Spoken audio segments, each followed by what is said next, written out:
और शुरू करते हैं सबसे पहले क्विक रिकैप। मुझे बताइए आप लोग फटाफट। Will just quickly recap all the three methods which we have studied.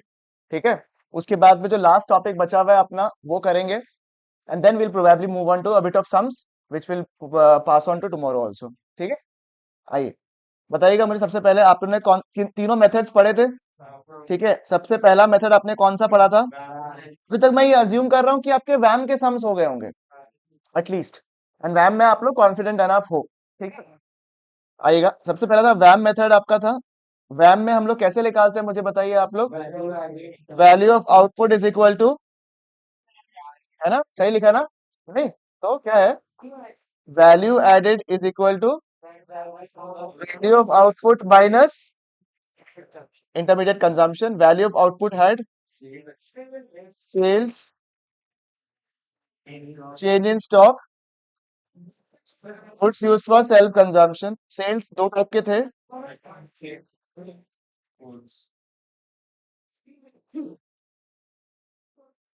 देख रहा एक सेकंड को देख रहा।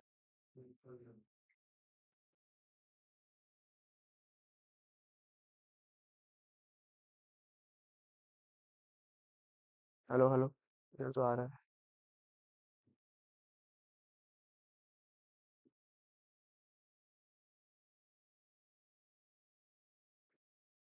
माइक सिलेक्टेड नहीं। ठीक है, सॉरी। ओके, डायरेक्ट क्या था? डोमेस्टिक सेल्स, उसके बाद एक्सपोर्ट्स, फिर क्लोजिंग स्टॉक। ये कैसे निकालता था अपन? Closing stock minus goods use for self consumption आता था, but services for self consumption नहीं आएगा। बरोबर, क्लियर है बिल्कुल यहाँ तक? मुझे बताइए आप लोग इंटरमीडिएट कंजम्पशन का बताइए।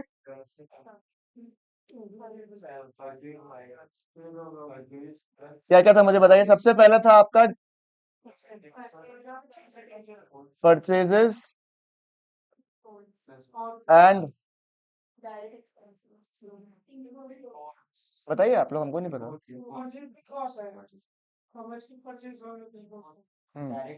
तो यहाँ ऊपर क्या लिखवाया था मैंने? ये तो परचेजेस में मिल जाएगा, डायरेक्ट एक्सपेंसेस। ठीक है, या तो इस तरीके से लिख लो आप, purchase and direct expenses. Purchase दो टाइप का होता है, डोमेस्टिक परचेज एंड इम्पोर्ट्स। चलेगा, वो भी एक ही बात है, कॉन्सेप्ट में अल्टीमेटली होगा। और इसी को हम लोग जो है, ये जो देख रहे हैं आप लोग, ये जो परचेज का बारे में बात कर रहे हो आप लोग, इसे हम लोग बोलते हैं इंटरमीडिएट परचेजेस। ठीक है, ये आपने डिस्कस तो किया ही था, बस बता दिया आपको वापस से। ठीक है, इन सबको करने के बाद मुझे क्या मिलता है? Very good. अपन लोग अभी भी पहले तो GVA एट एमपी बोलेंगे, और कुछ मेंशन नहीं किया हुआ, this is nothing but GDP at MP. Now if I have to reach national income, वो क्या होता है? NNP at FC। क्या करूं मैं? माइनस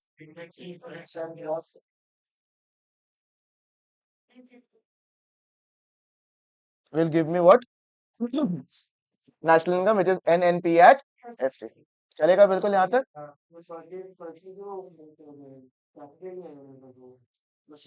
नहीं है। वो तो नेक्स्ट जो लास्ट पॉइंट्स लिखवाया था उसमें मैंने बताया, डेप्रिसिएशन को कंसिडर करता है। ठीक है, चलेगा। कोई डाउट्स यहाँ तक? वैम में कोई भी डाउट्स? जितने भी आपने सम्स किए, कॉन्सेप्ट्स पढ़े, वैम में कोई भी डाउट्स बताओ। नहीं? वैसे तो हम लोग जो आज क्वेश्चंस करेंगे बैठ के, मतलब पहले हम लोग वो जो थियोरेटिकल क्वेश्चंस पूछते हैं ना, कॉन्सेप्ट बेस्ड क्वेश्चंस, वो पहले करेंगे हम लोग। तो उसमें अगर कोई डाउट्स रह जाएगा तो वो तो आप पूछ ही लोगे मुझे। उसके अलावा एज सच आपके प्रैक्टिस पे कोई डाउट्स? Confident enough? इनफैक्ट वैम के पहले तक का भी कोई टॉपिक में डाउट बताइए आप। वैम के पहले तक में कोई doubts? Circular flow of income, basic concepts, concept of GNP, GDP, three essential concepts, उस पे किसी में डाउट? किसी को भी नहीं? Next is what? Income method. Income method तो बड़ा सिंपल है। वैसे भी नॉर्मली हम लोग जब भी फैक्टर इनकम की बात करते हैं, there are four factors of production. क्या क्या मुझे बताइए? Land, labour, capital and entrepreneur. और साथ में जो नहीं आएगा उसको क्या डालेंगे अपन? Mixed income. तो यहाँ पे लिखते हैं मिक्स्ड इनकम। ठीक है, यहाँ पे मिसलेनियस बोल देते हैं, और यहाँ क्या लिखेंगे? Mixed income. ठीक है, ओके। जिसके पास लैंड रहता है वो क्या कमाता है? Rent and royalty. ठीक है, रेंट एंड रॉयल्टी कमाता है।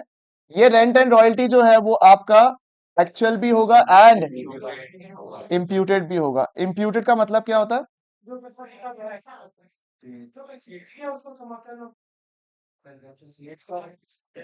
That is a concept, but what is the meaning of imputed? तो उसको हम लोग ने इम्प्यूटेड बोला, बट उसको क्या बोलेंगे हम लोग? सेल्फ ऑक्यूपाइड में। ठीक है, जो भी अपने को सेल्फ ऑक्यूपाइड का बेनिफिट मिला उसको अपन क्या बोलते हैं? इम्प्यूटेड। लेबर को क्या मिलेगा मुझे बताइए आप लोग? But we had word compensation of employees. Compensation of employees में क्या क्या आ रहा था? wages and salaries in cash, wages and salaries in kind। But ऐसा कोई काइंड में जो कि जनरल बिजनेस कैरी आउट करने के लिए मेरे को चाहिए, क्या वो इन काइंड होगा? ठीक है, नॉट। कौन सा? जो जनरल तुमको सर्विसेज प्रोवाइड करने के लिए चाहिए। ठीक है, एंड कौन सा था मुझे बताइए आप लोग? इसका मैंने ऑलरेडी पीडीएफ आपको भेज दिया था, मैं नॉट राइटिंग इन डिटेल यहाँ पे। हाँ, एंड क्या था मुझे बताइए? Employers contribution to social security schemes. Reimbursement of expenses करने से वो आएगा। कैपिटल में बताइए क्या होता है? इंटरेस्ट। इंटरेस्ट दो पर्पस के लिए हम पे करते हैं। एक होता है प्रोडक्टिव पर्पस के लिए और एक होता है कंजम्पशन पर्पस के लिए, बराबर। कंजम्पशन पर्पस वाला लेते हैं हम लोग, प्रोडक्टिव पर्पस वाला लेता है। इसमें भी दो आएगा आपका, एक्चुअल इंटरेस्ट जो पे किया एंड। ठीक है, गवर्नमेंट ने जो हमें इंटरेस्ट पे किया, नेशनल डेथ इंटरेस्ट या पब्लिक डेथ, ठीक है, वो नहीं आएगा। फर्म टू फर्म को अगर इंटरेस्ट पे करता तो ठीक है, चलेगा। विनफॉल गेन्स, लॉटरी वगैरह का इनकम नहीं आता है।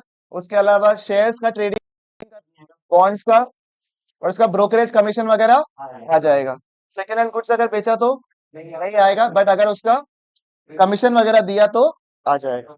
मिसलेनियस इनकम याद, आपको याद है मिक्स इनकम में एक तो है अनइनकॉर्पोरेटेड एंटरप्राइजेस। इनकॉर्पोरेट तो प्रॉपर स्ट्रक्चर हो गया। अच्छा, एंटरप्रेन्योर वाला किया ही नहीं, रुको। ठीक है, कोई बात नहीं। अनइनकॉर्पोरेटेड एंटरप्राइज जो इनकम अर्न करता है, या फिर सेल्फ एम्प्लॉयड, वो लोग सेल्फ एम्प्लॉयड जो लोग रेंट रॉयल्टी सबको अलग अलग करते नहीं है। रखता तो है बट उनके लिए अलग अलग करते नहीं है। एंटरप्रेन्योर बताओ क्या कमाता है? प्रॉफिट की तीन बच्चे हैं। डिविडेंड, डिविडेंड का दूसरा नाम क्या है? डिस्ट्रीब्यूटेड प्रॉफिट्स या डिस्ट्रीब्यूटेड अर्निंग्स। ठीक है, फिर प्रॉफिट्स में और क्या आता है? कॉर्पोरेट टैक्स, इसको अपन क्या बोलते हैं? As income tax as the government भी बोल सकते हैं हम लोग। एंड लास्ट, रिटेन्ड अर्निंग्स, जिसको आरएनएस, रिजर्व एंड सरप्लस, या फिर अनडिस्ट्रीब्यूटेड प्रॉफिट्स। ये सब कुछ मिलने के, अच्छा ये तो, अच्छा ये सबको मिलने के बाद क्या मिलता है? वेरी गुड, वी गेट देश का income which is NDP at. इसमें सिंपली हमको क्या ऐड करना है? To get what? Clear? Issue बताइए, चलेगा? दिक्कत बताइए कुछ भी। Any doubts with income method? बताइए बताइए, कोई भी डाउट यहाँ तक मुझे बताइए आप लोग, till income method, any doubts about the concept? अच्छा, one thing we forgot, operating surplus बताइएगा मुझे, क्या क्या आता है इसमें? रेंट एंड रॉयल्टी आता है, plus plus will accumulate to operating surplus. ठीक है, हाँ जी, जो अब सवाल पूछेगा आपसे।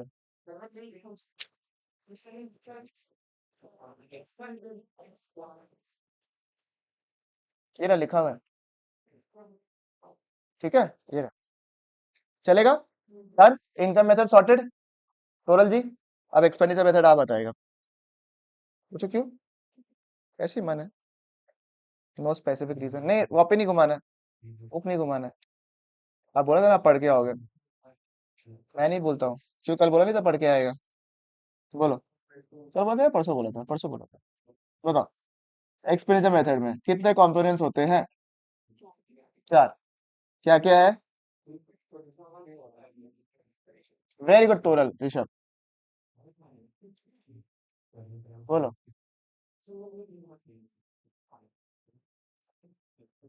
क्यों? चार कॉम्पोनेंट तो मैं तुम्हारा एडी भी नहीं हुआ हुआ मतलब, तो एडी के तो कॉम्पोनेंट एक्सपेंडिचर मेथड में है। कल क्लास तुम ऑफलाइन किया था ऑनलाइन किया था? यू हैव योर आंसर्स, बताओ। आप आप बताओ, किसको तो आता है, आपको पता है, तुमको ही बोल रहा हूँ। प्राइवेट, अरे रुकने लिखे रहने तो दे। प्राइवेट फाइनल कंजम्पशन, जिसको अपन प्यार से बोलता है सी, यानी कि हमारा प्राइवेट खर्चा, जो भी हम पर्सनल पर्पस के लिए खर्चा करते हैं वो सारे किस में आ जाएंगे? प्राइवेट फाइनल कंजम्पशन एक्सपेंडिचर में आ जाएगा। Number two, government final consumption expenditure, ये गवर्नमेंट के जो वो लोग अपने लेवल पे खर्चा करते हैं, not investment building but normal maintenance purpose के लिए। ठीक है। नंबर थ्री क्या है मैडम? ग्रॉस, जोर से बोलो। Very good, gross domestic capital formation, नहीं फिक्स उसके नीचे आता है। ठीक है, या फिर ग्रॉस इन्वेस्टमेंट है। नंबर फोर, नेट एक्सपोर्ट्स, जो कि कैसे निकालते हैं हम लोग? एक्सपोर्ट्स माइनस, हाँ, सी जी, ये गवर्नमेंट, अरे C plus G plus I plus X minus M, AD वाला पोर्शन को खाली रिलेट करने के लिए हम क्या पढ़ा था? ओ, इसको शॉर्ट में क्या बोलता है? X minus M. ठीक है, चलेगा, exports minus imports. Arshika ji, इन सबको ऐड करने से क्या मिलता है? GDP at MP. और उससे जो भी पूछेगा वो आपको निकालना पड़ेगा। वीर साहब, ग्रॉस इन्वेस्टमेंट को ब्रेक करिए प्लीज।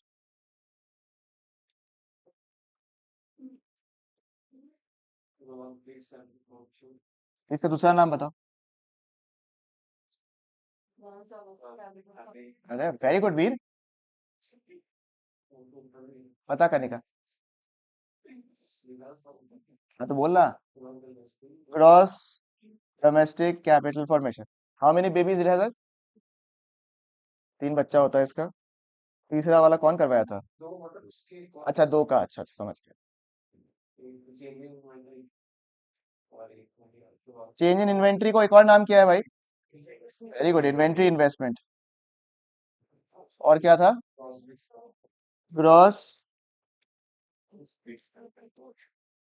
ऐसे आप लोग पढ़ के आया था क्या आईडी वाला पोर्शन? जस्ट आस्किंग, आईडी वाला पोर्शन पढ़ के आया था क्या वैसे? पूरा नहीं पढ़ा? पेपर आ गया मेरे पास, बट हम चेक नहीं किया इसलिए हम नहीं देगा आप लोगों को। और प्रिंट भी कैसे कराएंगे ना इतना फटाफट। क्रॉस क्या बोला था वीर?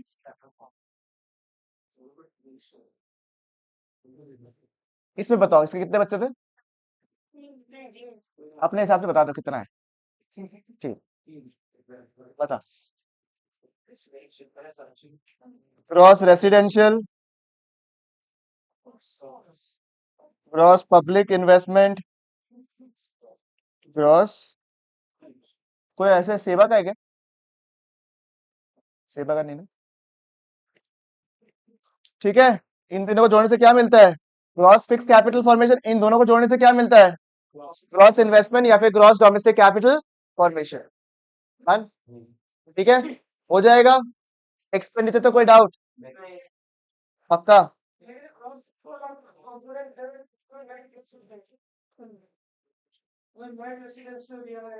नेट दिया हुआ तो डेप्रिसिएशन से ऐड करना पड़ेगा आपको।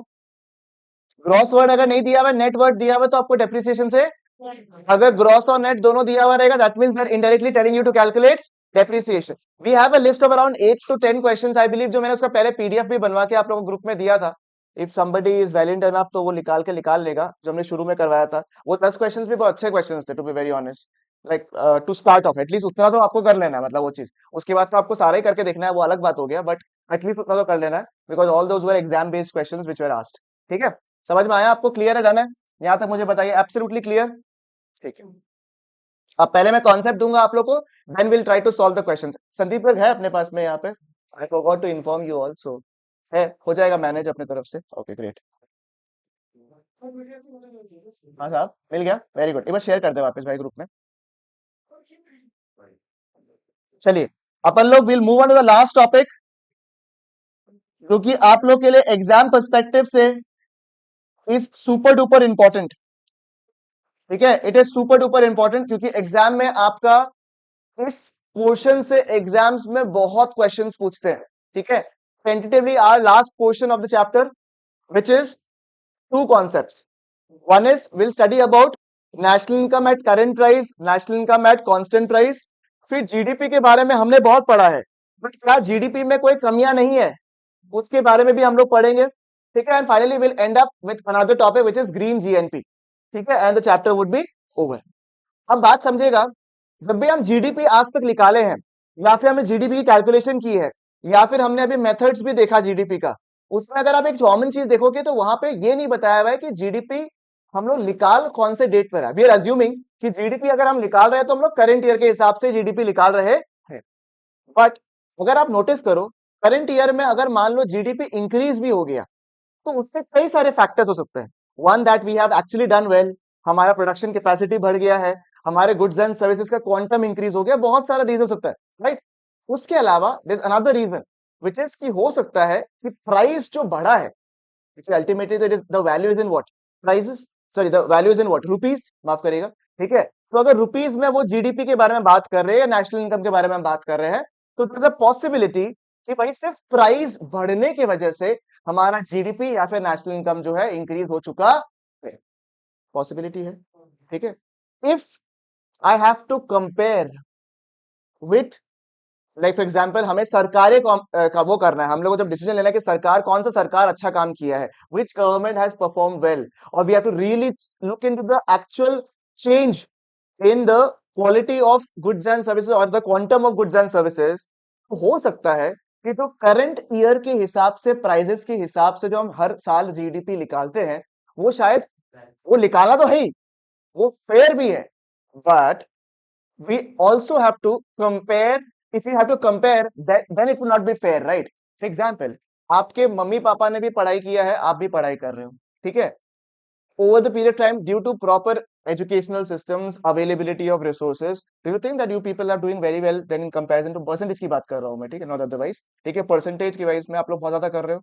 ठीक है, 99, 99.8, 99.2, 97.3, 99.23, ऐसे कि आपका पैरामीटर आ रहा है। If you ask your dad and mom, they will be like कि हमारे टाइम में तो भैया जिसका 78% आ गया वो हमारे यहाँ पे पूरा का पूरा टॉपर था, हमारे वाले बैच में। ठीक है, तो दैट मीन्स व्हाट, कि सर पेपर्स तो आया है, बहुत सारा पॉजिटिव पैरामीटर्स भी आया है, कुछ सारा नेगेटिव पैरामीटर्स भी आया है, बट अगर हमें ट्रू सेंस में कंपेयर करना है कि भाई स्मार्ट कौन था या फिर जनरेशनल कैसा डिफरेंस था, will it be fair if I just compare 78% and 99%?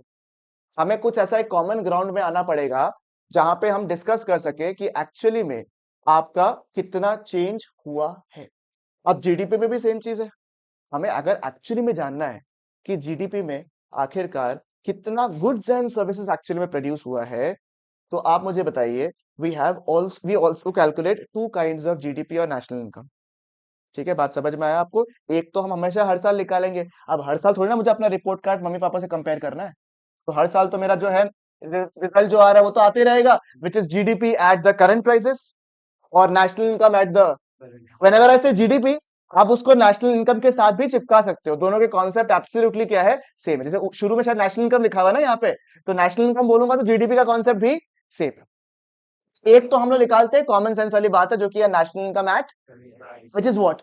We calculate the national income, or we calculate the money value of all the final goods and services that the residents of the country are producing within the domestic, sorry माफ करेगा, वो तो GDP था, और अगर मैं national income बोलूं तो it is produced by the normal residents of a country measured in a period of 1 year in the current year। बात समझ में आपको? अगर वो करंट ईयर के हिसाब से मैंने देश का नेशनल इनकम निकाला, क्या बोला मैंने आपको, अगर मैंने करंट ईयर के हिसाब से देश का नेशनल इनकम निकाला, उसे हम बोलते हैं नेशनल इनकम एट। कॉन्सेप्ट समझ में आया क्यों निकालता है हम लोग करंट प्राइस? क्योंकि ये तो निकालना ही है ना भाई। बात समझ में आया क्या? मान लो अगर किसी को क्रिकेट में इंटरेस्ट है तो आपको पता होगा कि सिक्स का जो डिस्टेंस होता है ना, जो सबसे लॉन्गेस्ट डिस्टेंस किया है उसका मेजरमेंट होता है, you know it. Her six के बाद ही मेजरमेंट होता है, टू बी वेरी ऑनेस्ट। ठीक है, तो आप पहले के लोग भी सिक्स मारे हुए हैं, अभी के लोग भी सिक्स मारते हैं, but do you think things have changed also? भाई बैट्स इंप्रूव हो गया, सब कुछ इंप्रूव हो गया है। ठीक है, तो it has become little easy, but हम कंपेयर तो करते हैं ना। हम करंट ईयर के हिसाब से भी calculate the distance made, and हम लोग पुराना डिस्टेंस भी कैलकुलेट करता है। एंड अगर हम लोग को उस हिसाब से कंपेयर करना, हम लोग क्या बोलेंगे, भाई वो सेम बैट लेके आ जिसमें उन्होंने भी मारा था, और हम भी बैटिंग करेंगे, फिर मार के देखते हैं दोनों बैट से कि भैया किसके अंदर ज्यादा पावर है, and it will be fair in comparison, right? But ये हम लोग कब करते हैं? ये कभी कभार होगा। नॉर्मल सिचुएशन में क्या होगा, हम लोग हमेशा करंट प्राइस के हिसाब से वैल्यू निकालेगा। ठीक है, एंड हम लोग साथ साथ में जीडीपी भी क्या निकालेगा, इन आर। बोलो सही है क्या? भाई कोई भी दिक्कत है क्या यहाँ तक? कोई भी इशू? Absolutely fine. ठीक है, चलेगा। ठीक है, तो if I talk about national income at current price, इसको हम लोग नॉमिनल नेशनल इनकम भी बोलता है। क्या बोलता है? Nominal national income. That means it is calculated in what?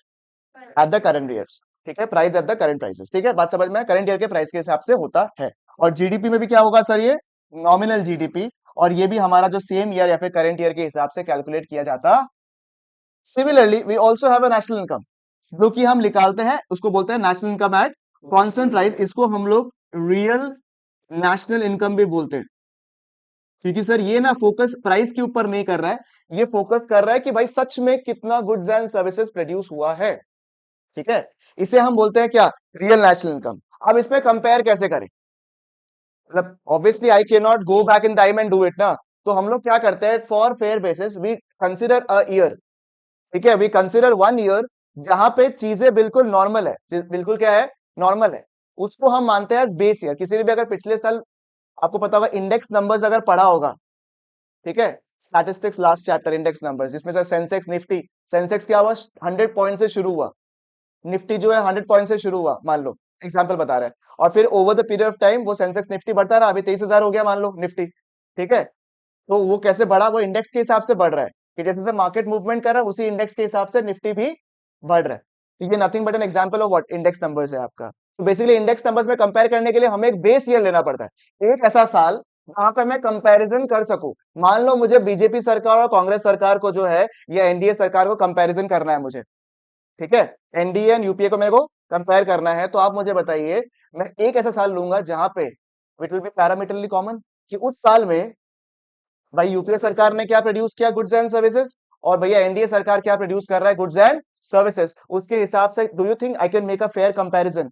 उस टाइप के कंपैरिजन को करने के लिए we have to calculate one more national income and GDP which is calculated at the, and ये कांस्टेंट प्राइस कौन से प्राइस में होगा? इसको बोलते हैं बेस ईयर का price, and the base year can be anything.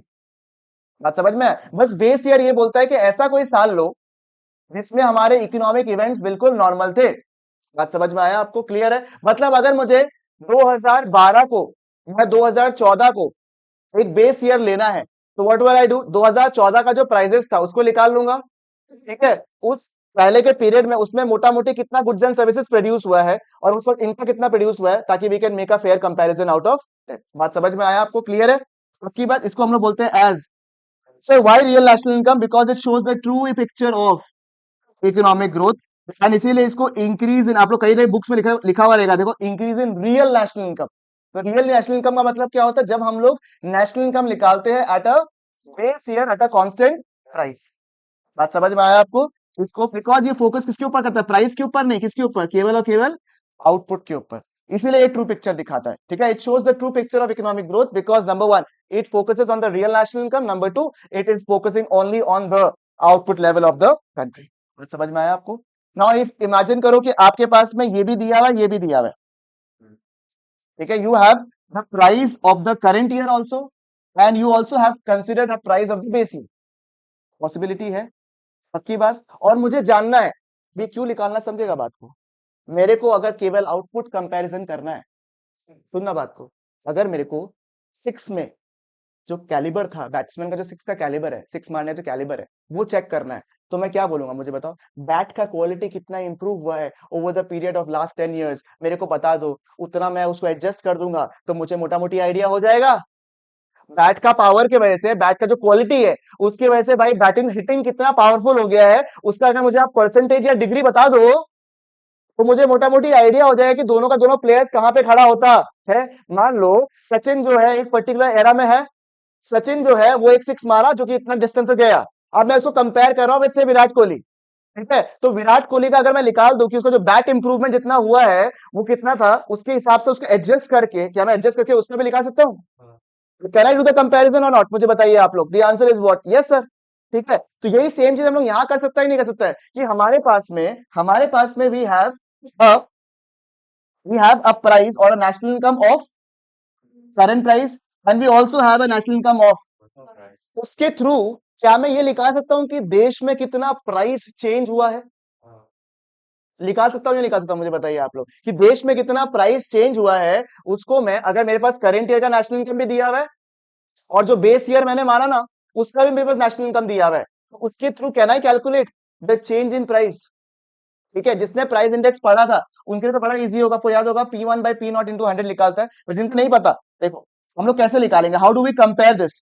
ठीक है, हम लोग कैसे कन्वर्ट करेंगे? तो उसके लिए है कॉन्सेप्ट ऑफ प्राइस इंडेक्स। क्या है? Price index. ठीक है, प्राइस इंडेक्स का फॉर्मूला जो है, ठीक है, अभी मैं टेक्निकल नुआंसेस में नहीं जाऊंगा because it will not make any sense for you. ठीक है, अभी मैं डायरेक्टली बताता हूं आपको कि अगर मुझे निकालना है प्राइस कितना चेंज हुआ है, मुझे अगर आपस में दूसरों कोई वैल्यू निकालना है तो मैं कैसे निकालूंगा? We have a single formula which is price index. और प्राइस इंडेक्स हम निकालते हैं एज नया बाय पुराना इनटू 100, क्योंकि आपको पता होगा, मैंने आपको बोला ना, इंडेक्स नंबर्स का base value is always what? 100। मतलब वो शुरुआत किससे करता है? 100 से। मान लो बेस कितना है और वो हो गया 200, मतलब क्या होगा? 100 का सामान डबल हो गया। बात समझ में आया आपको? जो चीज, जो बेस ईयर माना, मान लो 2010 इज द बेस ईयर, उसमें था 100, कितना था? 100। और 2020 में वो सामान हो गया 180 रुपए का। That means what? The price has increase by 1.8x। सही बात है या नहीं है? तो प्राइस इंडेक्स आपको यही इंडिकेट करने में हेल्प करता है कि आखिरकार प्राइस कितना चेंज हुआ है। कैसे निकालते हो? P1/P0 × 100, यानी कि नया price by old price into 100। How do remember this? आपके जीवन में कोई भी नया आ जाए, पुराना वाला हमेशा आपके बेस में रहता है। In the core you will always have the पुराना वाला अबव द नया वाला। ठीक है, वेरी डीप थॉट्स। ठीक है, but it is not relatable by lot of people. ठीक है, नया नया सबका तो यहीं पे नया नया भंवर है। ठीक है, but when the old one कितने ऊपर आ जाओ, बट द नया जो पुराना वाला होता है वो हमेशा दिल पे और बेस में रहता है। मतलब हमको ऐसे पता नहीं, तुमको देख के ऐसा लग रहा है कि है। ठीक है, I might be right, I might be wrong, sorry. ठीक है, तो कैसे निकालता है? ये सब देखो मचकान तरीका हो तो याद रहता है। ठीक है, नया वाला कितना ही आ जाए, पुराना वाला हमेशा बेस में रहता है। ठीक है, चलेगा ना? पक्की बात है। We can go elaborated discussion कि ऐसे कैसे रिलेट कर दिया, आप अगर पूछेगा तो हम पूरा बता देंगे आपको अच्छे से। ठीक है, आप बताइए। हाँ चलेगा? फॉर्मूला समझ में आ गया ना तेरे को? पक्की बात है, तेरे को तो दिक्कत ही नहीं हो रहा समझने में ये वाला पार्ट को, है ना? नया वाला में तो तू हमेशा कंसिडर करता ना कि पुराने वाले में ये कमी थी या ये अच्छी थी, ये तो कोई खास नहीं था यार। जो भी बोलो यार, मेरे को ये नया वाला जो अच्छा हैंडल करता है यार। देखो, I have not been in a very good situation, okay, in the previous time, so I don't want all this things to happen please. ठीक है, तो हमको हमेशा चीज जो है याद रहेगा। ठीक है, हम बता रहा फिल्म मेकर बन सकता है आगे जाके, वो अलग बात है, फ्लॉप जाएगा।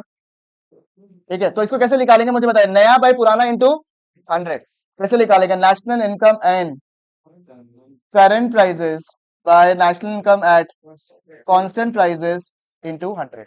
नया बाय पुराना इंटू 100, यानी कि national income and current prices by national income at into 100।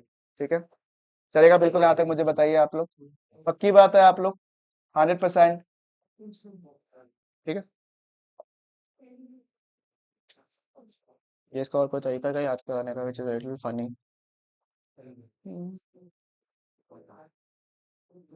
नया वाला को हमेशा पुराना वाला के ऊपर रखना, नहीं तो ब्रेकअप हो जाएगा। वरुण, आपको क्यों लगता है तुम डेट मार रहा है किसी से? डेट मार रहा है? थोड़ा एकदम शॉक में चला गया है। हाँ, ठीक है। National income at current price आपको आता है क्या? समझ में आया आप लोग को? क्लियर है बिल्कुल? यहाँ तक मुझे बताइए आप लोग। भाई ये देना। ठीक है, national income at current price समझ में आया आपको? मीनिंग बता दोगे आप लोग? अरे हाँ या ना तो बोलो बेसरा, इतना अच्छे से समझाया है, कोई हाँ ना नहीं बोलता है। ठीक है। आप मुझे बताइए कौन सा एक अच्छा इकोनॉमिक टूल है of measuring economic growth, this the better tool of economic growth, suitable कौन सा होगा कंपैरिजन के लिए? कैलकुलेशन कैसे करते हो आप लोग? Current price by current, sorry माफ करें, current price into current, obvious सा बात है ना। National income at current price कैसे निकालोगे आप लोग? भाई अभी कितना प्राइस है, यानी कि नया प्राइस, और अभी का क्वांटिटी कितना है। ठीक है, सही बात है या नहीं है? और आप लोग नेशनल इनकम एट, ये थोड़ा इंपॉर्टेंट था, ये कैलकुलेशन वाला स्टार मार्क कर लीजिएगा। National income at constant price कैसे निकालोगे आप लोग? सर एक तो base price into current year quantity. बात समझ में आया आपको? क्लियर है बिल्कुल यहां तक? मुझे बताइए आप लोग, मतलब क्वांटिटी हमेशा करंट में ले रहे हैं हम लोग, बस प्राइस को कंपेयर कर रहे हैं ताकि we can actually compare the quantities, कि क्वांटिटीज तो भैया रियल रियल ही है। हम लोग नया नया से कंपेयर कर रहे हैं क्वांटिटीज को, बस प्राइस हम लोग जो है अलग अलग ले रहे हैं, so make the fair comparison and using the price index we can actually know कि प्राइस चेंज कितना हुआ। हाँ, और उसके हिसाब से आप एडजस्ट कर सकते हैं। बात समझ में आया आपको? ठीक है, इसका alternative name is what? Nominal national income. इसका क्या है? Real national income. जितने लोग भी ऑनलाइन है, अगर आपके इस वाले पार्ट में कोई भी डाउट है तो आप लोग एकदम निश्चिंत होकर मुझसे पूछ सकते हैं, मैं आपका जवाब नहीं दूंगा, अरे दूंगा, मजाक कर रहा हूँ, मजाक। ठीक है, आइए, नॉमिनल नेशनल इनकम जो होता है वो नॉमिनल जीडीपी क्या होता है? When we calculate the GDP in the current prices and when we talk about real GDP then at the constant prices, right? समझ में आया आपको? उसका जैसे आपको प्राइस इंडेक्स था ना, अब सीबीएसई बहुत चालू है। सीबीएसई क्यों चालू है बता रहा हूँ आपको। कॉन्सेप्ट 100% सेम, सब कुछ same, but they will ask you GDP deflator, क्यों? टर्म फैंसी है ना। प्राइस इंडेक्स तो सिंपल है, आप लोग का पढ़ा होगा, याद आ जाएगा, यादों की तरह है ना, याद आ जाएगा आपको पुराना कभी। जीडीपी डिफ्लेटर इज न्यू, देख के फट जाएगा। इसलिए आपको सेम कॉन्सेप्ट देगा, बट किसका देगा? Mainly GDP deflator. वो भी अल्टीमेटली क्या है? प्राइस इंडेक्स की। वो कैसे निकालेगा हम लोग? वही नया बाय पुराना इंटू 100, यानी कि nominal GDP by real GDP into 100। इसके ऊपर सब पूछता है, ठीक है ना सवाल? ठीक है ना, क्लियर है? अब एक और इंपॉर्टेंट क्वेश्चन हम लोग यहाँ पे मार्क कर रहे हैं, जो कि आप लोग ही अपने लेवल पे कर सकते हैं, वो है रियल जीडीपी या नॉमिनल जीडीपी कौन सा बेटर है? पुराना वाला बेटर था या नया वाला बेटर है? ये पूछ रहे हैं आपसे वो। पुराना वाला बेटर था या नया वाला बेटर है? Ice, you have to tell that the नया वाला is better, but comparison purpose के लिए हमेशा पुराना वाला ही काम आता। तो नेचर में अच्छा कैसा हो रहा है वो कौन बताता है तुमको? पुराना वाला ही बताता है। ठीक है, कंपैरिजन करने के लिए कौन सा बेटर होता है? पुराना वाला बेटर होता है। कंपैरिजन तुम नया वाला से कैसे करेगा? भाई पुराना वाला से करेगा ना कंपैरिजन। सिंगल है ना बात को, तुम सिंगल है, हम समझ ही आ गया तुम्हारा बात को। ठीक है, अच्छा तुम नहीं है मतलब। तो या तीन स्टेटस हो सकता है, देखो, या तो है, या नहीं चार, या तो है, या तो नहीं है, या तो दूसरा तरफ से बैटिंग करता है, या फिर चौथा, इट्स कॉम्प्लिकेटेड। ये चारों में, चौदह चारों में से कौन सा है? सेकंड वाला है। चलो, ओ अच्छा, ठीक है। थर्ड तो सब ठीक है। आइए, तो मुझे बताइए, जो अगर कंपैरिजन का अगर प्यार बात करो, नया वाला जो है वो अच्छा है, ठीक है, और नया वाला आपको हर बार निकालना भी पड़ेगा, ठीक है, चलेगा ना। बट अगर मैं प्योर कंपैरिजन पर्पस के लिए कर रहा हूं, देन दैट के साथ मुझे बताइए कि जो रियल है और नॉमिनल है उसमें से बेटर इनका टर्म्स कैसे होगा आपका? मुझे बताइए। सबसे पहला, रियल जो है आपको असलियत बताता है, ठीक है, यानी कि फिजिकल आउटपुट ओनली को कंसिडर करता है, वो प्राइजेस को उतना कंसिडर करता, वो प्राइस से अफेक्ट होता नहीं है। जैसे अभी करंट वाला जो है वो प्राइस से अफेक्ट होगा ही नहीं होगा? मुझे बताइए, उसको तुम्हें कुछ बताया, पुरानी बातें कुछ बताई, तो वो अफेक्ट होगा ही नहीं होगा। बट ऐसा पुराना वाला अफेक्ट होता नहीं है। बात समझ में? प्राइजेस से अफेक्ट होता नहीं है। समझ में आया वो कृष्णा? ओके, नंबर टू, ठीक है, पीरियोडिक कंपैरिजन करने के लिए हमेशा, पीरियोडिक कंपैरिजन, एक पीरियड का कंपैरिजन करने के लिए हमेशा कौन सा मेजर बेटर रहता है? रियल वाला, कि देखो उसने ऐसा किया था मेरे लिए, ठीक है। नंबर थ्री, इंटरनेशनल कंपैरिजन करने के लिए, ठीक है, ये कौन सा बेटर रहेगा? मुझे बताइए। रियल जीडीपी बेटर रहेगा। बात समझ में? Because it mentions you the economic performance across the different countries. बात समझ में आया आपको? ठीक है, चलेगा ना बिल्कुल यहाँ तक? तो पहला वाला मुझे बताइए, रियल जीडीपी किसको कंसिडर करता है? खाली फिजिकल आउटपुट को, तो उसके वो प्राइस से अफेक्ट होता नहीं है। वो पीरियोडिक कंपैरिजन करने में भी हेल्प करता है, बिकॉज ये फिजिकल आउटपुट को कंसिडर करता है, एंड इंटरनेशनल कंपैरिजन के लिए भी ये बेटर है। ये 3 मार्क का सवाल आपसे पूछ सकता है। कितना मार्क्स का? 3 ही मार्क्स। और ये आपके स्टार मार्क क्वेश्चन है, इंपॉर्टेंट है, मार्क कर ले भाई। सॉल्व है। नॉमिनल नहीं, ऐसा नहीं है कोई सेक्टर में अच्छा नहीं है। कंपैरिजन पर्पस के लिए अगर हम लोग बात करें तो अच्छा नहीं है। सारा कंट्रीज लोग फॉलो करता है। We have to tend to calculate nominal GDP also, real GDP also. Real GDP normally जो कंट्रीज और एवरी कंट्री जो है, अगर मतलब प्रोस्पेक्टिव कंट्री जितना भी होता है आपका, वो दोनों निकालता है, फ्रैंकली स्पीक। कौन सा? अगर आप प्योर आउटपुट पर्सपेक्टिव से देखो, कोई कंट्री में जो है इन्फ्लेशन लेवल ज्यादा है, किसी कंट्री में इन्फ्लेशन लेवल कम है, तो मैं मान लो अगर मैं इन्फ्लेशन को कंसिडर नहीं करके सिर्फ प्राइसेस को कंसिडर करूं, will it make a fair comparison? मान लो श्रीलंका में मान लो 40% का इन्फ्लेशन है, हमारे यहाँ पे मान लो 8% का इन्फ्लेशन है। Will it be fair if I do the nominal GDP only? इसीलिए दे ऑलवेज, आप देखिएगा कि whenever there is a comparison, output का कंपैरिजन कभी भी होगा ना, वहां लिखा हुआ है, आप पढ़ेगा जब नेक्स्ट टाइम ध्यान दोगे ना, उसमें लिखा हुआ है रियल नेशनल इनकम या रियल जीडीपी, ऐसे लिखा हुआ रहेगा आपको। ठीक है, चलेगा। This is topic number 1। ठीक है, इसमें क्या क्या पूछ सकता है? एक तो कंपैरिजन वाला सवाल पूछ सकता है, दूसरा आपको सवाल इन टर्म्स ऑफ सम्स पूछ सकता है, और डिफरेंसेस। ये तीन आप लोग के लिए इंपॉर्टेंट है इस टॉपिक में अगर मैं बात करूं। बस दो तीन सम्स है, जो मैंने आपको कल पीडीएफ दिया था ना, शेयर किया था ना अपने ग्रुप में, उसमें दो तीन सम दिया हुआ, आप कर सकते हो। ठीक है, बाकी देखो सीधी बात है, सवाल कैसा पूछेगा पता है क्या आपको? तीन चीज निकालना है आपको। मान लो जीडीपी डिफ्लेटर निकालना है, इधर सुनो, जीडीपी डिफ्लेटर निकालना है, उसके लिए मुझे क्या क्या चीज चाहिए? Nominal by real into 100, P1 by P0 into 100। अब मान लो P0 दिया हुआ है, जीडीपी डिफ्लेटर दिया हुआ है, उससे क्या निकाल सकते हो आप? P1 निकाल सकते हो आप। P1 अगर दिया हुआ है, जीडीपी डिफ्लेटर दिया हुआ है, P0 निकाल सकता है। ये दोनों दिया हुआ है, जीडीपी डिफ्लेटर निकाल सकते हो। ठीक है, बात समझ में आया? चलेगा ना बिल्कुल यहाँ तक? मुझे बताइए आप लोग, मैथमेटिक्स। ठीक है, A2 दिया है, A2 दिया है, A2 लाई लो भी। A2 दिया है, A2 दिया है, A2 लाई लो भी। दूसरा दिया है, A2 लाई लो भी।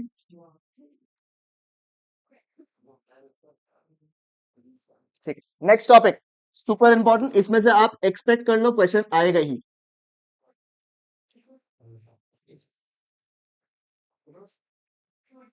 अरे ऑनलाइन वालों को समझ में आया नहीं है, पहले ये कंफर्म करो रे।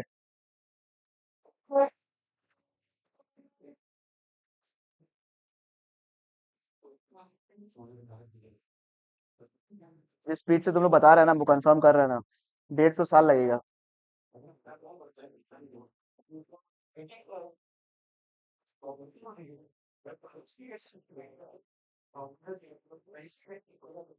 प्राइस के कैसे इक्वल?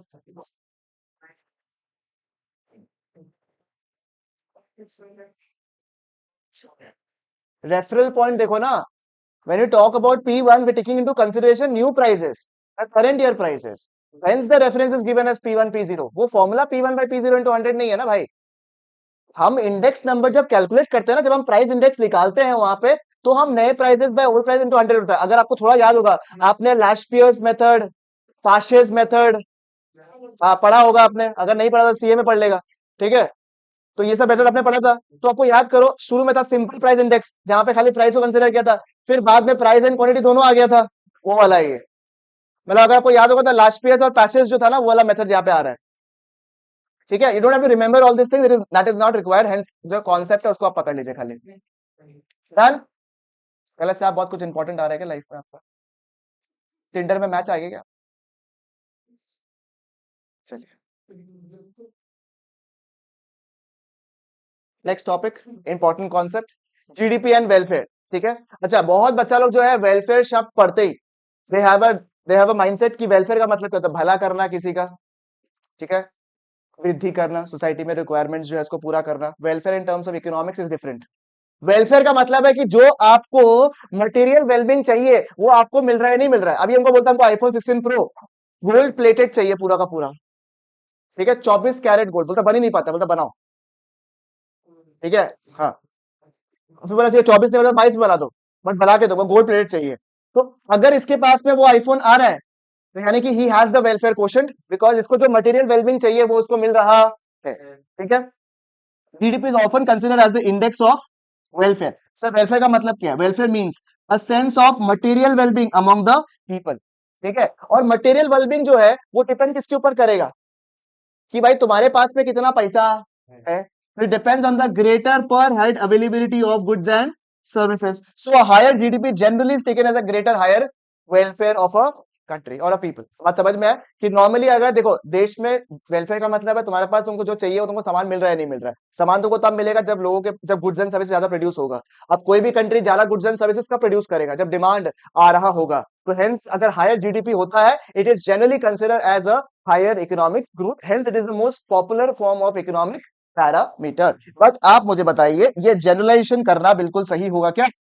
मान लो आपने बोला कि मुंबई में they are highest number of billionaires in the country, ठीक है, and it is a very fast moving country, country बोलते fast moving state and city, ठीक है। महाराष्ट्र को अगर हम लोग कंसिडर करें इन जनरल, ठीक है, बहुत बढ़िया कर रहा है। बट डू यू थिंक ऐसा जनरल बता देना कि everybody is happy and everybody has its own dreams fulfilled, वो सही होगा क्या? नहीं भाई। On the other hand there is also a contrary part which is equally very dangerous to be seen, right?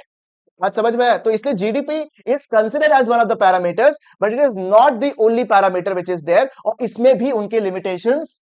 Number one very important, I feel this is the most important thing. जब से हम लोग GDP GDP चिल्लाते हैं, ठीक है, in terms of pure economic criteria, I tell you कि हम लोग जीडीपी जीडीपी चिल्लाते हैं that we have become the third largest, fourth largest, fifth largest, ठीक है, but we should also tell about GDP per capita also, ठीक है। GDP per capita पता है क्या होता है आप लोग को? What is GDP per capita? पर पर्सन कितना जीडीपी कैपिटल कंट्रीब्यूशन हो रहा है पर कैपिटल पर पर्सन। तो इंडिया जो है in terms of total GDP तो बहुत अच्छे रैंक में है, जब पर कैपिटल जीडीपी की बात करते हो तो हम लोग बहुत खराब रैंक में है। I think we are lower than a lot of very developing countries also, ठीक है। बात समझ में आया आपको?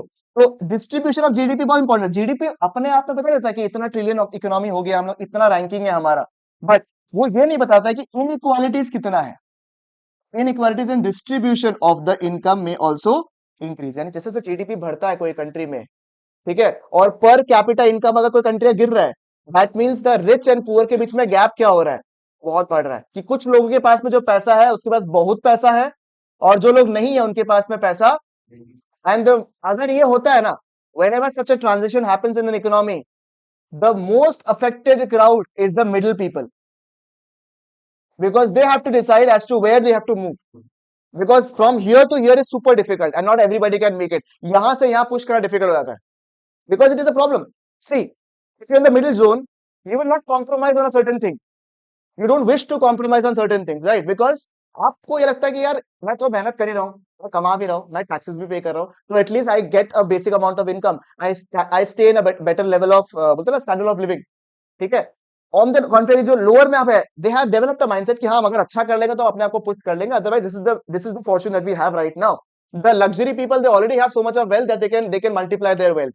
ये वाला पोर्शन जो है ना अपना कॉस्ट को कम कर पाएगा, ना वो पैसे मांग पाएगा, ना वो मीडियोक्रिटी एक्सेप्ट कर पाएगा। This is the most difficult portion to be. इसलिए जहां हायर अमाउंट ऑफ कैपिटलिज्म होता है, there is a big split seen, you can easily see in the market. This is the perfect sign where you can see कि क्या हो रहा है अभी इकोनॉमी में। इज इट बैड और गुड प्लेस? ट्रस्ट में इकोनॉमिक्स में कोई बुरा खराब नहीं होता, इट इज ऑल डिपेंडेंट। आप अगर इधर तरफ हो तो आप बोलोगे सब चंगा सी, सब तो बढ़िया, it is the best time to grow in the country, ये बोलोगे। ऑन द अदर हैंड अगर आप इस तरफ हो तो आप गाली दोगे। अब इसमें बोलोगे भैया आप प्रोपोर्शन देखो ना, यहाँ तो कम प्रोपोर्शन, यहाँ ज्यादा है, तो वो हमेशा तो वैसे ही रहा है, कौन सा नया बात है? प्रपोर्शन तो वही रहा है। बात समझ में आया आपको? बात समझ में आया? क्लियर है? तो यानी कि इसमें देखो क्या लिखा हुआ है कि अगर जीडीपी बढ़ता है, inequalities in the distribution of income में also increase, that is the gap between the rich and the poor. GDP does not take into consideration the changes in the inequalities in the distribution of income. So the welfare of the people may not be rising as much as the rise in GDP. मतलब देश में GDP बढ़ रहा है, but आपने ये नहीं देखा कि पर कैपिटा लोगों के पास जो है उसमें बढ़ावत हुआ है या नहीं, या जो लोग के पास ऑलरेडी बहुत इनकम है उनका ही इनकम बढ़ रहा है, और जो पुअर है वो और पुअरर हो रहा है। उसकी वजह से ओवरऑल जीडीपी बढ़ने की वजह से भी आपका ओवरऑल वेलफेयर जो है नहीं हो रहा है। बात समझ में आ रहा है आपको? क्लियर है बिल्कुल यहाँ तक? मुझे बताइए आप लोग, पक्की बात है या नहीं है? मुझे बताइए आप लोग। I read a report, I don't remember, there were certain few countries in the initials, उस पे लिखा हुआ था कि when they buy an iPhone, तो उनका एक परसेंटेज ऑफ इनकम कितना अफेक्ट होता है। मतलब मान लो मेरे को कितना परसेंटेज ऑफ इनकम या फिर मुझे कितने days of income I have to give to buy an iPhone X, ठीक है, जो भी ब्रांड जो था, मुझे याद है कौन सा मॉडल। तो 2-3 कंट्रीज जो टॉप के थे, ठीक है, उस पे देयर वाज 3 डेज, 6 डेज का इनकम, 7 डेज का इनकम, 15 डेज का इनकम, इस तरीके से था। And we had around few months on an average. तो समझ रहे हो, वो जो तीन, अगर मान लो मेरा इनकम ही नहीं बढ़ रहा है तो मैं खरीद भी लूंगा तो मेरे हायर प्रोपोर्शन ऑफ इनकम वही जा रही है, तो मेरा डिस्ट्रीब्यूशन तो कम हो गया ना, मेरा बाइंग कैपेसिटी क्या हो गया, कम हो गया। जब मेरे को दिमाग में रहेगा कि भाई ये जो रुपया मैं पे कर रहा हूँ, मान लो मैं लाख रुपया पे कर रहा हूँ, ये मैं 3 दिन में रिकवर कर सकता हूँ, इतना मेरा अर्निंग 3 दिन में हो जाता है, तो मेरे को और खर्चा करने का मन करेगा या कम करने का मन करेगा, और करने का मन करेगा, मेरा और जीडीपी कंट्रीब्यूशन बढ़ेगा, पर कैपिटा बढ़ेगा, वो चीज है। ठीक है, जीडीपी जो है ओवरऑल स्ट्रक्चर में देखता है कि गुड्स एंड सर्विसेज प्रोड्यूस हुआ या नहीं हुआ, बट इनइक्वालिटीज के बारे में, डिस्ट्रीब्यूशन के बारे में बात करता नहीं है। तो लैंग्वेज जो आपको पकड़ना है इसमें, क्योंकि अंदर का लैंग्वेज आपको याद करना पड़ेगा इसका, अंदर वाला पोर्शन का। मेरे पास ये अगर क्वेश्चन आ गया एग्जाम में और डायरेक्ट क्वेश्चन अगर छप गया आपका, या फिर टाइप ऑफ क्वेश्चन छप गया, तो आपके लिए तो गोल्डन पेपर है ना ये वाला। तो आपको ये कॉन्सेप्ट भी समझना पड़ेगा, बिकॉज कोई कॉन्टेक्स्ट बना के आपको देगा कि GDP of a country is increasing, ठीक है, but India ranks x x x in the per capita income, which kind of a welfare proposition it is being projecting here, तब क्या लिखोगे, डिस्ट्रीब्यूशन ऑफ इनकम। कि हम बोल सकते हैं कि जीडीपी बढ़ रहा है, ओवरऑल जो है buying capacity of the goods and services are increasing, but it is not addressing the inequalities in the country, probably the distribution of income is unfair और अनइक्वल। ये वाला पॉइंट जो है, एटलीस्ट ये दो लाइन जो है आपको लिखना पड़ेगा। If it is a good paper, इस टाइप ऑफ क्वेश्चन आएगा आपके पास, and be prepare of a good paper. ठीक है, बात समझ में आया आपको, रिलेट कर पा रहे हो, सिर्फ कॉन्सेप्ट समझने से नहीं होगा, इसलिए तो इतना बैकग्राउंड जो आपको बता रहा हूँ इसके बारे में, वो इसलिए क्योंकि केस स्टडी बन के आया, तो आप लोग आंसरेबल पोजीशन में हो।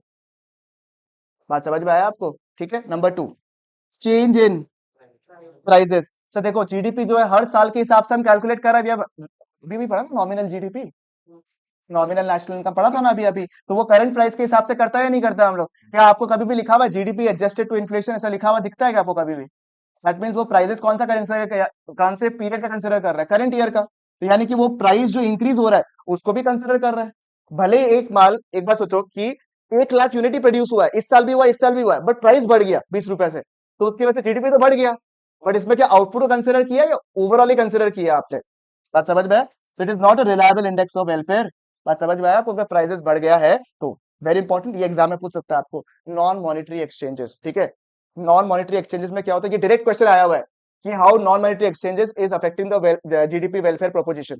ठीक है, बहुत सारे ऐसे एक्टिविटीज होते हैं जिसको हम मॉनेटरी टर्म्स में कन्वर्ट नहीं कर पाते। आज आपकी माताश्री आपके लिए घर पे खाना बना रही है, सब कुछ मैनेज कर रही है, ठीक है ना, वो अल्टीमेटली क्या पता इकोनॉमिक एक्टिविटी नहीं है, ठीक है, but is it important? Of course it is important, is the backbone of the entire economy, right, but उसको हम लोग जो है यहाँ पे कंसिडर नहीं कर पा रहे हैं। बात समझ में आया आपको? क्योंकि these are also consider as non market transaction, जैसे सर्विस ऑफ हाउस वाइफ। आज अगर मान लो तुम लोग किचन गार्डनिंग कर रहा है, या फिर तुम लोग घूम रहा है, यू हैव पब्लिक पार्क्स, वहां पे एज सच आप उसको इकोनॉमिक एक्टिविटी क्यों नहीं मानोगे? बिकॉज उससे कोई goods and services as such produce हो रहा नहीं है, ठीक है, marketable goods and services produce हो रहा नहीं है, it is not included in GDP due to the non availability of data. However such activities influence the economic, इसकी वजह से भी तो इकोनॉमिक वेलफेयर फर्क पड़ता है ना भाई। सही बात है या नहीं, मुझे बताइए आप लोग, पक्की बात है? 100%। हमेशा मैं मटेरियल वेलबींग के बारे में ढूंढूंगा जरूरी है क्या? नहीं, material wellbeing also can be in terms of other prospects, जो कि इकोनॉमिक एक्टिविटी माना नहीं जाता है। इसको बोलते हैं non monetary exchanges. Break down करो से लैंग्वेज का। Number 1, there are certain activities which cannot be evaluated in terms of money, उसको बोलते हैं as non market transactions, such as service of housewife, kitchen gardening etcetera, these are not included in GDP because of the non availability of data. बात समझ में आया आपको? 12 12:30 बजे आपको वासी आ रहा है, समझ पा रहे हो वो जीवन कहाँ चल रहा है? ठीक है, if you consider that you slept late around, तो भाई अच्छा है, ठीक है, slept at 4, so it should not be the time where you, एक बजे तक रुक जाओ, ठीक है, 20 मिनट है, उसके बाद उबासी मार लेना, समझ में आता है। एक्सटर्नलिटीज, ठीक है, ये भी एग्जाम में पूछता है, पहले क्वेश्चन भी आपको पूछता है कि एक्सटर्नलिटीज होता क्या है। दूसरा, आपको ये पूछता है कि 2 एग्जाम्पल बताओ पॉजिटिव एक्सटर्नलिटी का, और 2 बताओ नेगेटिव। मैं बहुत कम ही इसमें बता पा रहा हूँ, इसका बहुत डिटेल डिस्कशन होता है आपका। एक्सटर्नलिटीज का मतलब होता है ऐसा कोई भी फैक्टर, ठीक है, कोई भी ऐसा एक्सटर्नल फैक्टर, ठीक है, जो कि फर्म को अफेक्ट करे पॉजिटिवली, नेगेटिवली, ठीक है, कोई भी ऐसा एक्सटर्नल फैक्टर जो कि आपको अफेक्ट करे पॉजिटिवली और नेगेटिवली। मान लो कितने भी एसी चल रहे हैं, अभी जो एसी चलता है पूरा नॉर्मल, क्या उसमें कोई पेनलाइजेशन, कोई गवर्नमेंट रेगुलेशंस है? बट आपको पता है कि हमारे यहाँ तो ठंडा आ रहा है, बट बाहर में हम लोग क्या प्रोवाइड कर रहे हैं, गर्म एयर निकाल रहे हैं। मान लो गवर्नमेंट रेगुलेशन आ जाएगा कि जितना आपने एसी चलाया है उसके हिसाब से हम आपको आपसे एक्स अमाउंट चार्ज करेंगे, बिकॉज ऑफ द क्या बोलते हैं इसको, क्या, with the release of gases और द, जो भी रिलीज होता है गैस, आई डोंट नो। ठीक है, तो आप मुझे बताइए, डोंट यू थिंक ये जो आपका एक्सटर्नल फैक्टर बीच में आया, इट इज काइंड ऑफ पेनलाइजिंग अस? तो ये भी तो एक एक्सटर्नलिटी है ना, और ये कौन सा एक्सटर्नलिटी होगा? Negative externality. वही अगर आपने सोचो, मान लो you have made a car और वो सोलर से चलता है मान लो, ठीक है, तो उसकी वजह से आपको मान लो गवर्नमेंट सब्सिडीज दे रहा है, आपको और ऑफर्स दे रहा है, तो वो क्या हो गया? Positive external, because is an external factor which is affecting the same. ठीक है, अब देखिए रीडिंग करते हैं। External is refers to what? The benefits or harms of an activity caused by the firm or an individual for which they are not paid. Important क्या है? They are not yet paid or penalized. ऐसा activities है जो कि वो carry out कर रहा है, जिसको अभी मैंने पेड या फिर पेनलाइज नहीं किया। तुम जो भी फैक्ट्री से हार्मफुल चीजें निकालते हो, तुम अभी तक उसको डिस्पोज ऑफ कर रहे थे, बट अभी तक तुम्हारा जितना डिस्पोजिशन हो रहा है उसके ऊपर तुम्हारा कोई पेनलाइजेशन नहीं है। ये क्या हो गया? एक्सटर्नलिटीज। अगर उसके ऊपर लगाया तो आपके फर्म को अफेक्ट करेगा या नहीं करेगा? वो यस, समझ में आया आपको? यस, अभी बता नहीं, जीडीपी इसको कंसिडर नहीं करता ना, इसलिए बताया कि वेलफेयर प्रोपोर्शन में तो ये भी होता है कि मान लो तुमने फैक्ट्री बनाया, तुमने सामान तो बना लिया, अब उधर से गंदगी निकल रहा है, तो आगे का लोकेलिटी को खराब कर रहा है, या स्कूल बगल में उसको खराब कर रहा है, तो उसका क्वालिटी ऑफ लाइफ तो अच्छा नहीं हो रहा है, उसकी वेलबींग तो अच्छी नहीं हो रही है, इसको जीडीपी तो कंसिडर नहीं कर रहा। वही बताने की कोशिश कर रहा हूं यहाँ पे। Activities which result in the benefits, ठीक है, are termed as what? And the activities which will be harmful to the others is termed as, so positive, negative external example देखिए क्या लिखा हुआ है, environmental pollution caused by industrial plants, such pollutions reduces the welfare through negative effects on the positive में क्या है? Public parks आपने बनाया, ठीक है, और उसको पब्लिक आराम से यूज, मान लो तुमने घर है, तुम्हारे पास में एक्स्ट्रा जमीन है, तो तुमने क्या किया? वो गार्डन वार्डन बना लिया, और जो लोग बाग आसपास से वहां से जा रहा है उनको भी फ्रेश एयर मिल रहा है, तो तुमने टाइप ऑफ क्या किया? Positive externality. ठीक है, क्योंकि तुम्हारा उसकी वजह से बाकी के आसपास का एरिया जो है वो भी सुधर गया है। बात समझ में आया आपको? क्या आप जो आपने वहां पे गार्डन क्रिएट किया उसके लिए आपको कोई पैसा मिल रहा है क्या गवर्नमेंट की तरफ से? नहीं, तो वो क्या हो गया? एक्सटर्नलिटी। बात समझ में आया आपको? ऐसा चीज जिसके ऊपर कोई पिनलेशन नहीं है, बट वो कहीं ना कहीं सोसाइटी को नेगेटिवली या पॉजिटिवली अफेक्ट करता है। तुम्हारा इंडस्ट्री की वजह से हो सकता है कि तुम्हारे पर कोई पेनल्टी नहीं लग रहा है, बट वो कहीं ना कहीं तुम्हारे इंडस्ट्रियल वेस्ट के चक्कर में आसपास के जो एरियाज है उसको दिक्कतें हो रही है, तो ये क्या हो गया? Negative externality. बात समझ में आया आपको? ठीक है, and vice versa is about positive externality. अब आपको पता है ये लोग बाग तो टुक टुक टुक करके निकाल ही रहा है। अब टुक टुक टुक टुक करके बढ़ेगा, तो वहां पर टुक टुक रिक्वायरमेंट भी होगा बहुत ज्यादा। ठीक है, वो नापी नामी को क्या नाम था, जाने, तुमको तो आइडिया होगा, ऐसे लगता है वो नानी देख के नहीं लगता है उसको। ठीक है, तो कुछ कुछ होता है, वो क्या क्या होता है, उसका पॉटी साफ कर दो, फिर वो कुछ कुछ होता है लीकेज से बचाए, तो बहुत मस्त music, it's awesome bro. Like आप कभी बच्चा लोग का वो सुना है? यूट्यूब में जो गाना वाना बजता है लोग का, बहुत अडिक्टिव होता है भाई। वो मेरा जो छोटा सा वो जो भांजा उसका केस में बचता है, कभी कभी हम देखते हैं, मतलब इट्स फन, मतलब ऐसा कोई वो नहीं है।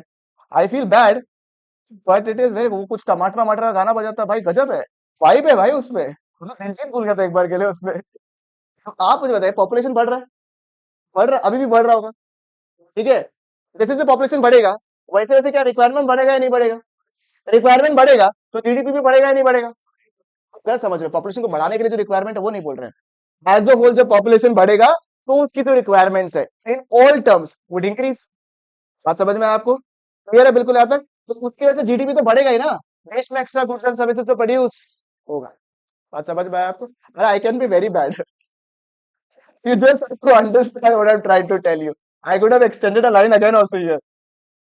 ठीक है, but this have become good now. ठीक है, तो मुझे बताइए, it does not consider, GDP does not consider what? Such population, क्योंकि कर भी नहीं पाएगा ना वो बेचारा, कहां से करेगा? हमें रुकता नहीं है।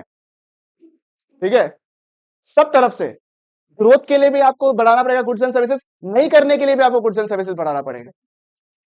किसी भी तरीके से goods and services extra produce हो रहा है, पॉपुलेशन ग्रोथ की वजह से गुड्स एंड सर्विसेज का प्रोडक्शन तो बढ़ेगा, फिर उसको हम लोग जीडीपी में कंसीडर करते नहीं है, जो कि करना चाहिए।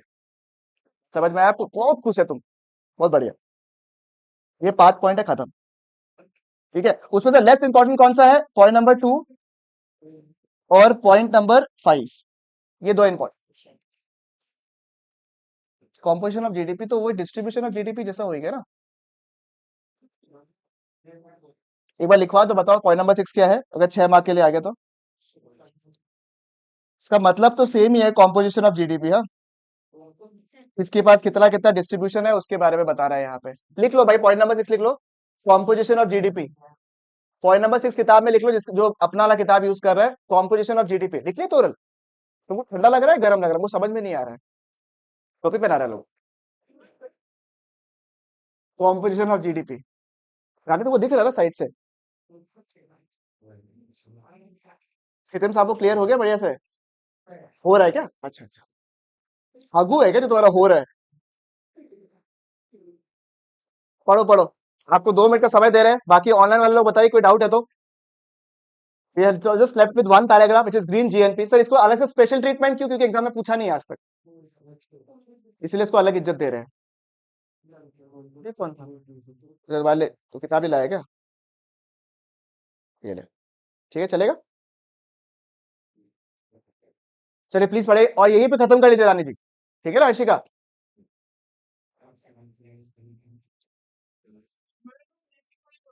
Next point. हाँ, पॉइंट नया। तुम आगे जाके 1 से 2 होंगे, उससे कुछ सालों बाद डिपेंडिंग ऑन योर प्लान्स और ज्यादा लोग होंगे। फैमिली में और लोग जोड़ेंगे, ऐसा बोल रहा हूँ मैं आप लोग को।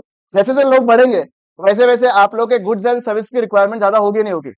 आज मान लो, तो आप तो फिर भी लड़की है तो आप कन्या है फिर भी सही है, लड़का लोगों के केस में एक टूथब्रश, इतना छोटा सा कोलगेट एंड एक साबुन से काम हो जाता है। एंड अगर वो सिंगल है तो ये तीनों से कम खत्म हो गया, इतना ही गुड्स एंड सर्विसेज का रिक्वायरमेंट है। बट अगर मान लो ज्यादा लोग हो गया तो ये wardrobe changes, your dressing table changes, what ever जो बोलता है उसको, क्या बोलता है उसको जो वॉशरूम में होता है, फर्स्ट टेबल तो पता ही होगा क्या बोलता है उसको। क्लॉज, ओ भाई क्लोजेट। ठीक है, तो उसकी रिक्वायरमेंट बढ़ेगी ना, मतलब कि जैसे पॉपुलेशन बढ़ता है, लोग बाग बढ़ते हैं, वैसे वैसे आपके गुड्स एंड सर्विसेज की रिक्वायरमेंट बढ़ेगी। रिक्वायरमेंट बढ़ेगी तो अल्टीमेटली गुड्स एंड सर्विसेज का प्रोडक्शन भी बढ़ेगा, जीडीपी भी बढ़ेगा। बट जब हम जीडीपी निकालते हैं, जब हम जीडीपी का कैलकुलेशन दिखाते हैं, तो हम कभी भी पॉपुलेशन के हिसाब से एडजस्ट नहीं करते कि just because population has increase तो it is a natural thing कि जीडीपी भी बढ़ेगा ही। बात समझ में आया आपको? बट हम लोग उस पॉपुलेशन को कंसिडर करते नहीं है। ठीक है, बात समझ में आया आपको? In the calculation of GDP. बूझी पहली, ये बूझी पुआना है। नॉर्मल बस जीडीपी को कंसिडर करता है ना, हम लोग प्राइसेस को अलग से कंसिडर करता है कि अभी करंट ईयर में प्राइस कितना बढ़ा ना, पॉपुलेशन कंसिडर करता है। We are just given a figure कि इतना जीडीपी है देश में, इतना जीडीपी यहाँ से यहाँ इंक्रीज हो गया, पर उसमें कितना पॉपुलेशन भी इंक्रीज हुआ, प्राइजेस भी कितना इंक्रीज हुआ देश में, उसको अपन कंसिडर करते, मैं उसको अपन बताते इन टर्म्स ऑफ जीडीपी नहीं है। ठीक है, नहीं समझ आया? पक्का? ठीक है, प्रिंसिपल समझा दो इसको। पूरा ये तीनों पन्ना इंपॉर्टेंट है, रेंज जीएनपी इंपॉर्टेंट है। पूछा नहीं एक्चुअली, अभी तक पूछा नहीं है तो we might not be asked also and probably we can be asked. और वो क्या बोला था भाई साहब, भाई साहब जी, ओ भाई साहब जी, भाई साहब जी किताब में देख लीजिए, है ना? अभी इसलिए समय दिया है पढ़ने के लिए, चैटे बाद में कर लीजिएगा। ऋषभ जी आप पढ़ रहे हैं चैटे कर रहे हैं? हो गया क्या?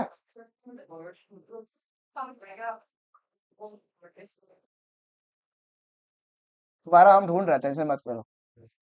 Today I will get it to for you, don't worry. इसको वो चाहिए वो, इसलिए हार्ड डिस्क मंगवा रही है वो आईडी का क्वेश्चंस। पीडीएफ है भाई, भेज दे ग्रुप पे, भेज दे ग्रुप में, कहीं से भी पढ़ो, बढ़िया मार्क्स आना चाहिए, हम तो यही जानता है। सही बात है यार ये कृष्णा जी, नहीं कुछ नहीं। भाई ऑनलाइन वाले लोग फटाफट पढ़ो, मैडम बुक से एक बार पढ़ लो, फोन वहां पे सुनो ना। आप सुबह का तो गुड मॉर्निंग तो बोल ही दिया उसको, तुमको छोड़ना बोलेगा, तुम गुड मॉर्निंग थोड़ा बोलता है, तुम मैसेज करता उठ गया बे का।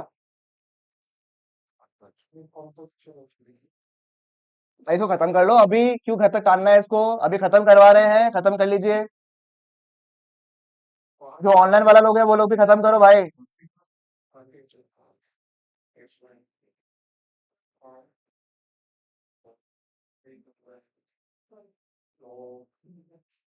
बस बस अंगुली दुख जाएगा, रख दे।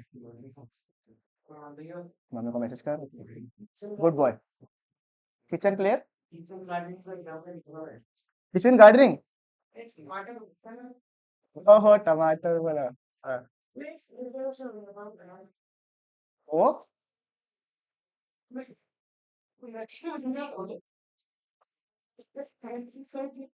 वो तो उसका मर्जी है।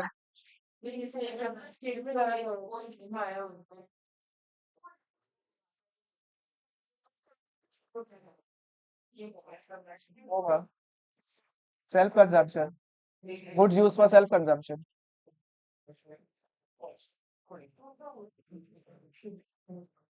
चलो लास्ट टॉपिक में जा रहे हैं कनिका जी हम लोग। Is green GNP. ठीक है। Green GNP they have become emotional.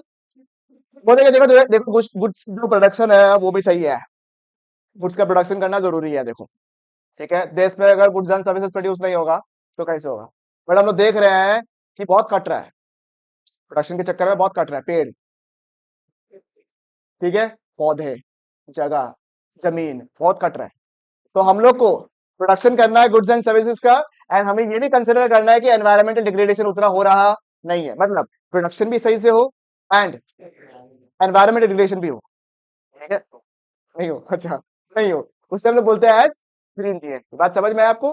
Beauty and brains का combo is what green GNP is. देखो लिखा हुआ है ग्रीन जीएनपी मींस, क्या सुंदर लिखा है, देखो ना होता कुछ भी नहीं है। Means measures national income or output adjusted, calculate what national income or output adjusted for depletion of natural resources and degradation of the environment। और जितना भी आउटपुट है उसको आप एडजस्ट कर रहे हो किससे, किससे, जो भी आप एनवायरमेंट डिग्रेडेशन हो रहा है, आपका नेचुरल रिसोर्स डिप्लीट हो रहा है उसका। It will help to attain a sustainable use of natural environment and equitable distribution of benefits for development. Larger signifies greater sustainability. Example बता रहे सुनो। गाड़ी जब भी प्रोड्यूस होता है तो गाड़ी दो टाइप का गाड़ी होता है मेनली, अभी तो दो ही मानेंगे, तीन मान लेते हैं, चलो ठीक है, बट मेजर दो क्या है, एक तो आपका इलेक्ट्रिक व्हीकल्स हो गया, दूसरा हो गया आपका कंबस्टन फॉइल्स, मतलब नॉर्मल जो ये आपका डीजल पेट्रोल वाला हो गया, राइट। ठीक है।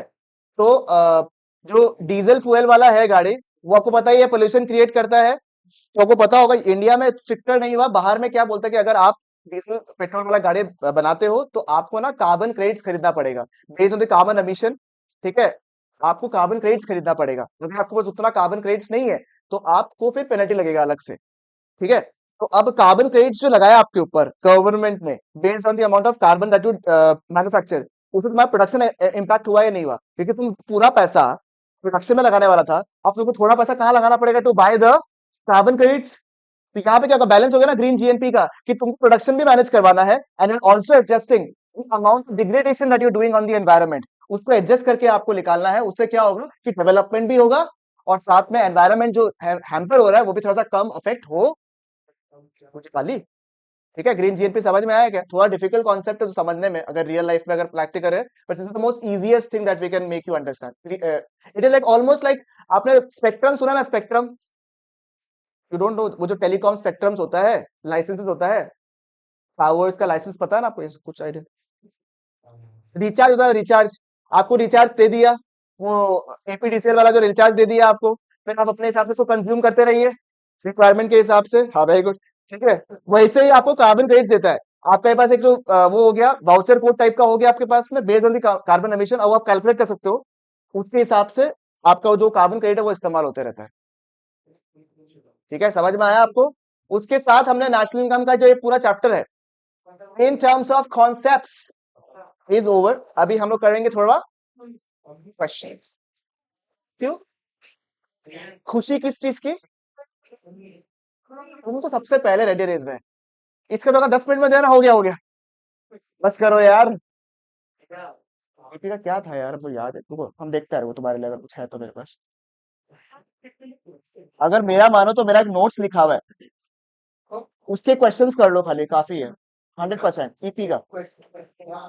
अरे उसमें लिखा हुआ है पूरा का पूरा स्टेप तेरा, मैं दिया हुआ है, रुको हम दिखा रहे हैं, अगर वो ढूंढ रहा मिलता है तो दिखता रहूंगा। क्या आप लोग सम आज नहीं करेगा, ए माँ माता जी, तो फिर तुम लोग का कल कोई ना कोई क्लास वगैरह रहेगा, फिर तुम लोग का दिक्कत होगा, है ना। क्या देखा जाएगा? आपको क्लास करवाना, पूरा मेहनत वेस्ट जाएगा कि तुम लोग समझ नहीं करेगा तो। ये देखो, देखा? तो तुमको सेकेंड हाफ में, पूरा सेकेंड हाफ चाहिए। डेंटिस्ट के पास जा रहा ना, पैसा का दांत निकाल रहा है भाई वो। देखो बाबू, डेंटिस्ट के पास तो आदमी दांत के लिए जाता है, इससे तो हमको अलग से क्या बताएगा? टाइम। हाँ हाँ, पेपर नहीं मिला, यहाँ पे पेपर है। आप ले सकते हैं यहाँ से तोरल जी, और मार्क्स भी बताएगा आपको कितना आया, ठीक है?